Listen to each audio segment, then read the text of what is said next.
भारत में corona virus के दैनिक मामलों में गिरावट और वृद्धि का सिलसिला जारी है। पिछले 24 घंटों में संक्रमण के 11,713 मामले रिपोर्ट किए गए। शुक्रवार के मुकाबले 6 फरवरी को रिपोर्ट किए गए मरीजों की संख्या में थोड़ी गिरावट आई है। कल संक्रमण के भारत में कुल 12,408 नए मामले सामने आए थे। इस तरह से 5 फरवरी के मुकाबले 6 फरवरी को नए संक्रमण के कम मामले रिपोर्ट किए गए हैं। वहीं संक्रमण मुक्त मरीजों की संख्या भी बढ़कर भारत में अब 97% से अधिक हो चुकी है। भारत में अब तक कुल 97.19% यानी 1 करोड़ 5 लाख से ज्यादा लोग संक्रमण मुक्त हो चुके हैं।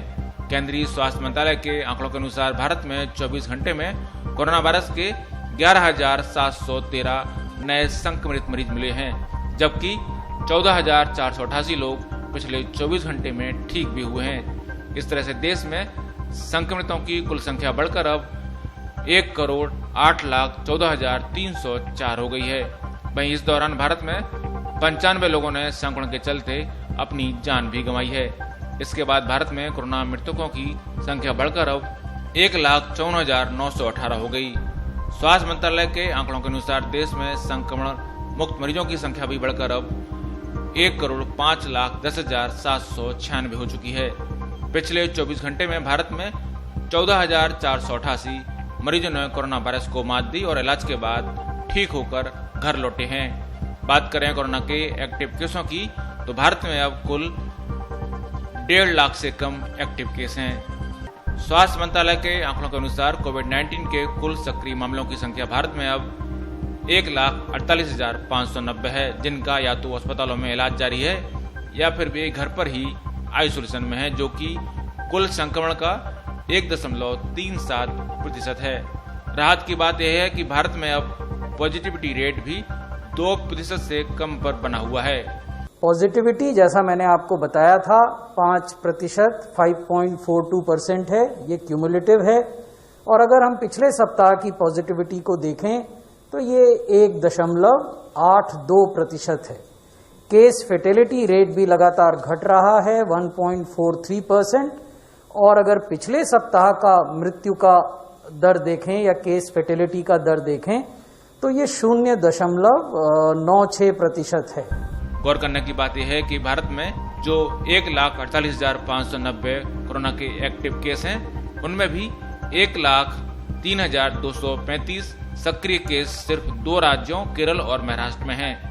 इस तरह से इन 2 राज्यों में ही कोरोना के करीब 70% एक्टिव केस हैं। इसके अलावा स्वास्थ्य मंत्रालय ने जो राज्यों के आंकड़े जारी किए हैं उसके अनुसार इन 2 राज्यों के अलावा भारत के किसी राज्य या केंद्र शासित प्रदेश में 6,000 से अधिक एक्टिव केस नहीं हैं। केवल 2 राज्य हैं, जैसा हम पूर्व में भी आपको बता रहे हैं, जहां की बड़ी मात्रा में एक्टिव केसेस अभी भी हैं। एक तो केरला है जिसमें 69,365 केसेस हैं, यानी ये वो लोग हैं जो या तो अस्पतालों में भर्ती हैं या घरों में होम आइसोलेशन में हैं अंडर मेडिकल केयर।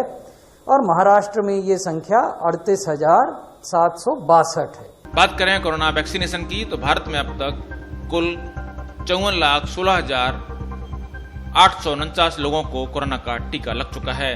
पिछले 24 घंटे में ही भारत में कोरोना की 4,57,000 वैक्सीन लगाई गई हैं। भारत में इस वैक्सीनेशन अभियान के दौरान कुल 27 लोगों को वैक्सीन लगने के बाद अस्पताल में भर्ती करने की भी जरूरत पड़ी है। आज दिनांक तक कुल 27 हॉस्पिटलाइजेशन हुए हैं और यदि इसको प्रतिशत की दृष्टि से देखें, कुल जितने लोगों को टीका लगाया गया उस प्रतिशत की दृष्टि से ये 0.0005% बनता है और पिछले 24 घंटे में कोई हॉस्पिटलाइजेशन नहीं हुआ है। So total hospitalization till date are 27, which comes to 0.0005% and no event of hospitalization in past 24 hours. Death reported so far are 22. New death reported in past 24 hours is 1, which is a 77-year-old male resident of Agra who was hospitalized 7 days after vaccination with shock with pre-existing diabetes. And none of these deaths have been causally linked with COVID-19 vaccination. इसके अलावा भारतीय चिकित्सा अनुसंधान परिषद यानी ICMR के अनुसार 5 फरवरी तक भारत में कोविड-19 के कुल 20,06,72,589 नमूनों का परीक्षण किया गया। इनमें से 7,40,794 नमूनों का परीक्षण बुधवार को किया गया। इस तरह भारत अमेरिका के बाद दुनिया में सर्वाधिक कोरोना टेस्ट करने वाले देशों में बना हुआ है। ब्यूरो रिपोर्ट, पत्रिका टीवी।